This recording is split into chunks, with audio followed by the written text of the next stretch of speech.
Do you believe that you can create buttons? Do you believe that you can create castles? Do you believe that you can create buttons? Do you believe that buttons are important to create? Does everything have to be bouncing off the wall enthusiasm? Is there power in satisfaction? Do you like molding the clay of your mind deliberately? Do you think that you need to think more or rest more? Do you think that you need to try harder or try less? Do you associate trying with action or thinking? Do you need to try to think better thoughts?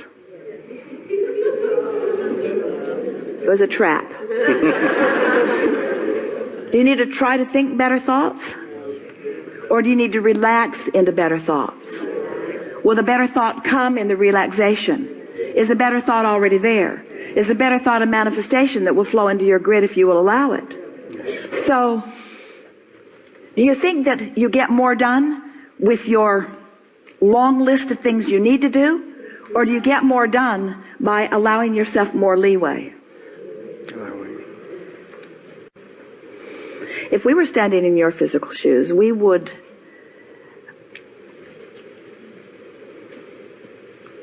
decide to be lazy. We're reaching for the perfect word. We would decide to be lazy for a little while. Because in your giving yourself permission to be lazy, you're giving yourself permission to allow your grid to fill in with everything that you've already chosen and put into your vortex. The word lazy has an unpleasant connotation, doesn't it? Because it's humans measuring themselves against other humans based upon a flawed premise. And the flawed premise is, the more you do, the more you're worth. And that is the most flawed of all flawed premises. I'd like to give you the premise that is at the basis of your universe. The better you feel, the more you allow. You could not be more deserving. You came as deserving beings into this time-space reality with powerful and clear intent. You've been mixing it up with others and defining what's important, not only to you personally, but important to you on behalf of others. You've included in your vortex the well-being of many others. In some cases, mass consciousness. In some cases, a community. In some cases, a family. But you've included in your vortex a desire for the well-being of far more than your personal self. But it is necessary for you to tend to the well-being of your personal self in order to be a productive advocate for the well-being for anyone else. In other words, you cannot give, or you cannot extend, or you cannot punctuate, or you cannot accentuate, you cannot assist anything that you are not already feeling. Which means, if you are wanting in an altruistic way to be of advantage to everyone you know, you first have got to find a way to be of advantage to yourself. Which means you want to carve out more time to be nicer to yourself. More private time. More time under the bridge. More time where others are not telling you what to do. More time when you are satisfying your own personal intention for things. If we were standing in your physical shoes and someone were to ask you to do something, we would stop in the middle of the request and we would evaluate it completely. And we would say to them, I sincerely desire to accomplish this request that you are offering.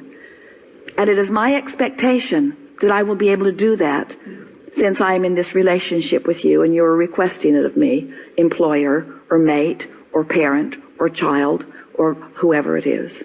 It is my expectation that I will be able to accomplish this. I just have to insert one thing in the foreground of this request. I will accomplish it for you as long as I can first accomplish ease for myself in the process. Really want you to ponder that a little bit. Esther, on one of the earlier cruises, made sure that everyone received an easy button from Staples. Everyone got one. And Esther found a box of them in the attic the other day, and she spread them all around her house because she wants to amplify the ease of things, not the hardness.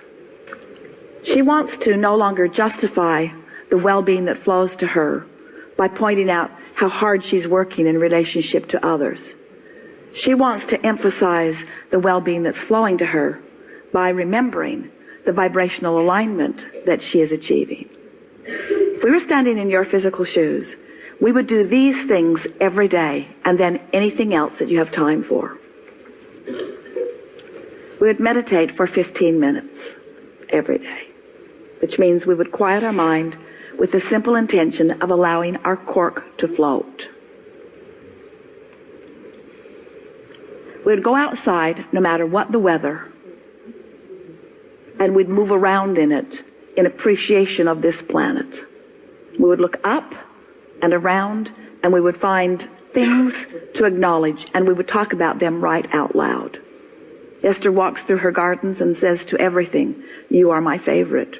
You are my favorite. You are my favorite. You are my favorite. You are my favorite stone on the pathway. You are my favorite bird in the tree. You are my favorite flower in bloom. You are my favorite flower not in bloom.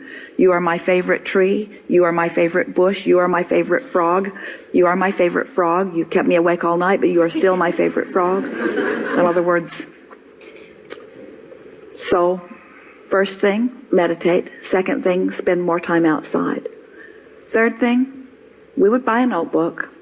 We would call it My Book of Positive Aspects. And we would fill at least 3, 4, 5 is even better, pages of positive aspects. 5 different subjects, and write the positive aspects of it. Training your vibration into that upward place. And then there is one last thing that if we were standing in your physical shoes, we would do every single day.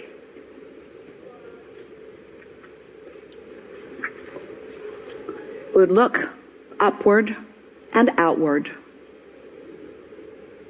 It's best if you do it outside or standing at a window. And we would acknowledge that there are universal forces that are focused right at you. We would acknowledge by calling it by name, if you have a name that you like. And we would say, "I acknowledge that I am the object of your positive attention, and I'm appreciating your continual gaze on behalf of my well-being. And today, no matter where I am, no matter where I am going, no matter what I am doing, and no matter who I am doing it with, I will be in conscious awareness that you too are there with me, appreciating me, supporting me, assisting me, acknowledging me, inspiring me, guiding me, having fun with me, acknowledging me, supporting me, assisting me, inspiring me, helping me, guiding me, aware of me, loving me, showing me, inspiring me, guiding me, helping me, uplifting me, showing me." Get into an endless loop of that acknowledgement and watch what begins to happen in your life as soon as this day. Your vortex is filled to the brim with specific requests that you have put there and that you are deserving of the realization of. And it's time for those realizations to be flooding into your experience at a rate that will astonish those who surround you. It's time for you to remember what you've put there and to bring it forward active into your today experience. We've been talking to you all day from our appreciation of who you are. But even as we express it from our powerful point of knowing, we know that you don't yet know who you are. You don't, for the most part, understand the important role you play in the expansion of all that is. We stand as the beneficiaries of all of the vortices that you have accomplished, and we revel in them. But it is our powerful desire that you now, here in your physical bodies, allow yourselves to be the recipients of the physical manifestation of those things that you have put there. Because that was the plan. You didn't say, I'll go forth and fill up a vortex full of things that I care about and deny myself of the realization of them. You said, I'll go forth and I'll experience the fullness of that, you see. And so as we visit with you here today, it is our acknowledgement that in these hours that we've been together, because of the willingness of you to listen and play with us, and because of the willingness of those to ask the questions in the way that you have, it's our knowing that your vibration is shifted to a new place. And it is our expectation that your expectation has also shifted to a new place. Your life is forever changed, and we don't say that to everyone. We don't say it every seminar. We don't say it every time. But it is true today. Watch for the evidence of it. There is great love here for you. And as always, we remain in the vortex.